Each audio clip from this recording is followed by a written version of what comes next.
Hi, how's it going? It's Duff Troll, and I can't speak a little low because it's midnight here and my mom's sleeping in the next room. So please put the volume up in the video. So I'm gonna be a little bit more face here on the screen, okay?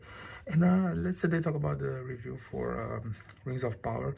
And I've been expecting this series a lot, but I wasn't expecting more, because I didn't watch any of the trailers, so I wouldn't go. So I'll go like with an empty mind of what is the series gonna be all about, and what are the characters are gonna be. And I didn't know any of that. I'm a huge fan of the Lord of the Rings movies, the trilogy. It's amazing. I saw with my dad the first two episodes, and I didn't have. He did just have a problem with. Knowing some of the characters like Galadriel and Elrond. He had a problem with that because he didn't watch all the three movies. They came like 20 years ago or something. So let's just go to the series itself. Okay, the main character is basically Galadriel. We see her in the movies a little bit older, like some 1,000 years older. Yeah, and the story goes up by the story of the Great War with Morgoth, which is like the Satan for the Lord of the Rings realm. And with the help of Sauron, they try to give a battle with the Elf Kingdom, and they fight against them, and they have a lot of losses. And by the end, Morgoth is killed, and so does Galadriel's brother is killed also. So now she's crazy, she's crazy, and she was like, you know what, I'm gonna go against him, because I'm like immortal, so I have a lot of time to spare. Yeah, because if I had a lot of time to spare, I will go to like endless battles or endless chases of my enemies. You know what I mean? And I hope this other guy is good. And next part, um, she goes with another troop of elves. They don't like specify how much time they took of it, but like I could say like a couple 100 years to go after Zordon. And in the end, they go to that castle with that amazing fight with the ice troll. I was completely stunned by the visual effects of this series. First off, the Valer, the city that the elves are from. I don't know, I forgot the name now. This city was gorgeous. Those two trees glowing up the city, just merging out of the stones. It was completely absurd. Like every episode is like $60 million worth. Okay, and they had like a lot of time to do it. So the series, it needs to be at least spectacular in terms of like visual effects and things like that. Then the next part is like Galadriel goes the elves to this last castle, and they just flee because you're crazy. We already fought him, you know. Let's just go home, okay? Let's just go home. And she's not, of course, she's not over it because I don't know. She needs to go. Like I don't know. They had therapy back then, so if she did, she wouldn't mind going back home to, finally rest. She finds Elrond, and Elrond goes like, you know, I think you actually should rest. Go back to your home place and just live there for all eternity and let it be like the Dark Lord is dead. Sauron, we don't know from him like 100 years. So, just call it quits, okay? Just that. And by the time that she's arriving there, she just flees off of the boat. It was a very clever move for her because she needs to try to kill Zordon. But there was one thing that caught me a bit. That was you're gonna really try to swim all the way across to where it came because you're gonna die. Like she almost died, but the humans saved her, things like this, and and because of that she got kept alive. There was a first monster in the sea. I didn't know that they had monsters in the sea, and in Lord of the Rings there was a very nice beast that had like a shot when she was swimming. Every time she was going down, swimming and up to breathe, like every time she was doing this transition, the monster was appearing, like or eating someone or destroying some parts of the boat. This was superb transitions. Okay, I loved it very much. And then she went with the other guy, the only other guys who survived, so which led her to go to a place that she wanted to go, to find Sauron, things like this. And now the other elves are, the more important ones are Elrond, who goes with the Celebrian bot, I think is his name, to build like a forge.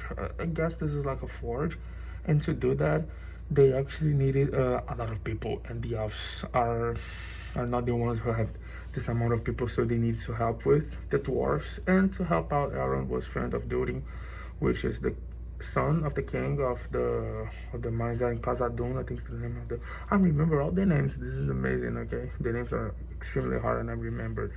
In Khazad-dûm, which is the place where they live, and they have like a little bit of argument because this is a nice construction.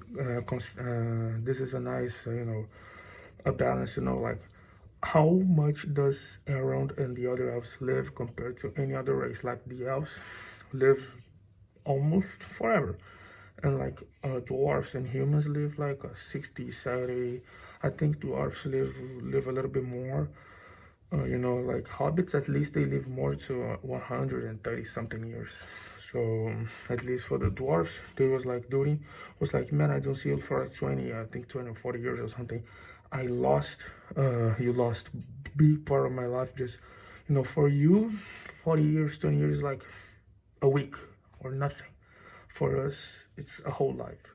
It's a thing that I think they never discuss in this way. So I like to see that. Also, his wife, which was really funny. All their interactions are amazing. The visuals of Khazad-dûm are incredible.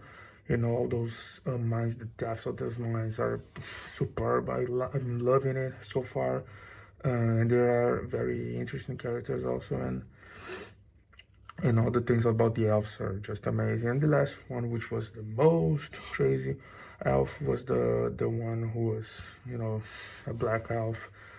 For me, if you really do care about that, you really do care about the race of an elf, a creature that does not exist. Like there are a bunch of incels who just, trying to spam on their account, on the Amazon account, on Rotten Tomatoes, to do bad reviews about the series. They didn't even watch the series. They just want to hate because some of them are racist, and they cannot see someone else being represented on the screen. So just don't be that guy, okay? You might not like the series, okay? Maybe it's not for you, but you just don't need to be picky. You don't have to be like a fan like some Star Wars fans that are like, if it's not like exactly how I want it, it's bad. Okay, don't be that guy. Okay, so anyway, his plot is most with the humans, the lady.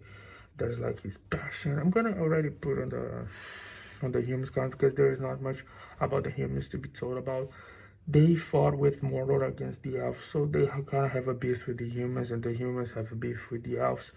But this other elf is more like let's just forget that. This was a long time ago. A long time ago, the other elf goes like, they have the same blood still. This racism between these two races are being very interesting. And we got to see, I think it was an orc, when they are trying to see like a plague which is infesting their animals. They go to the other town and see there's a tunnel built by other orcs. I think it's an orc, the guy with the skull mask and everything else.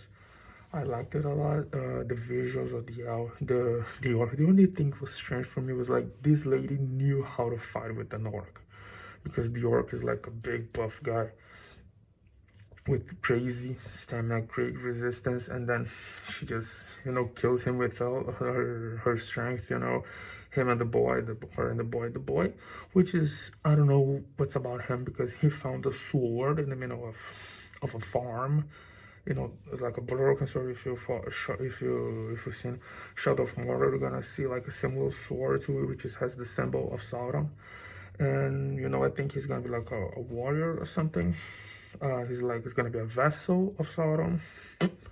I don't know. All of the humans are amazing, and then I think that, and then now because of the elves, they say like, yo, just flee this town, okay? This town's gonna be like, is gonna be like destroyed by darkness, and just go anywhere else, and let's see, what the humans have to offer on this show, because humans have appeared more in the Lord of the Rings movies, and I want to see them now because I'm a human, so I try to. It's a little bit relatable for me to see them. And okay, so I think we've done for the Office and the Humans. So let's go with the Hobbits. Okay, the Hobbits were ones that I wasn't expecting that much. But if you know, like the Hobbits are the more helpful creatures, and also the Hobbit and the Lord of the Rings shows, so they're are not gonna be erased by or anything else. There's already the character was Nori, Nora. I'm gonna I'm a bad person with some names, and she's more of a guy, like Frodo, like Bilbo, were characters that are different from all the Hobbits. The Hobbits are more accommodating, they go like, I don't want to be involved in that, I'm not that curious, I'm gonna just live my life as it is, a peaceful life, and I respect that, okay, but she just wants to live her own life and be who she really wants to be, and it's a more the thing that pulls her out of her reality. She's gonna be good. She's going good. She's not forced at all. I love her character, and let's see what goes on. The end of the first episode, and some part of the rest of the show. The second episode, at least, we see the mysterious guy that came out of the meteor. Who the hell is that? Okay, when I saw this at first glance, I was tired already because it was late. I was watching the episode late, and I kind of forced my father, let's do like a final sprint to see the second episode because I need to know who the hell is this guy. And a friend of mine was talking to a friend of mine. He came up to a really really good theory. Like he's probably sort of a sorcerer or a mage, just like a Gandalf or a Saruman. I have a lovely Saruman over here. It's amazing, right? It's from Genojan. It's amazing. It had a number of pieces and everything. I gotta say, it's amazing. I love the and I'm loving it. And I saw and this guy that came from the meteor. I was like, who the fuck is he? Who the hell is him? And he's already shown a lot of power. Like from the second episode, we see who who could really be. At the time that the Nora touches him, I'm gonna call the Hobbit touches him, she just bursts with power, and then he comes again. He's using his power as free will, like he's goddamn powerful. And then the other episode, he just uses all the nature with him and things like this. He's a smart guy, but it sounds like he doesn't speak, or he's a lot of confused about something that he needs to find a constellation or something. It's been very interesting, at least so far in all the series, but the thing that I'm most curious about is this guy. The series going on an amazing path. I'm loving it so far. I don't understand some nerds that, I'm taking out the guys that are saying racist things. I'm talking about people that are normal, how they are like hating on the series. Like, it's amazing. I love this show. This show is amazing. The effects are amazing. They're spending $60 million on this freaking episodes. You can't complain on the effects. I just like one of the best effects of this whole show was kind of a subtle thing when Galadriel in the beginning of the first episode, she's climbing this mountain, and you see her face. It looks perfect. It looks like she's actually climbing this mountain. Not only that, they have like a glance of the war against the orcs. The effects of this is a Nazgul, I think, this dragon, defeating like a big eagle and then going down and exploding. This was crazy. Like I was already immersed into Lord of the Rings. This smells and feels like Lord of the Rings, and it's gonna be amazing to see this series. And I hope they go like through 2, 3, 4, like 200 series, 200 seasons. I don't give a damn. I would watch it every time, every single year, every day. And it can be the best show in this year. Okay, I think I said it everything. I might forgot something, but I saw the episode a long time ago and just had time now to record it. And without further ado, I see you on the next episode, and goodbye.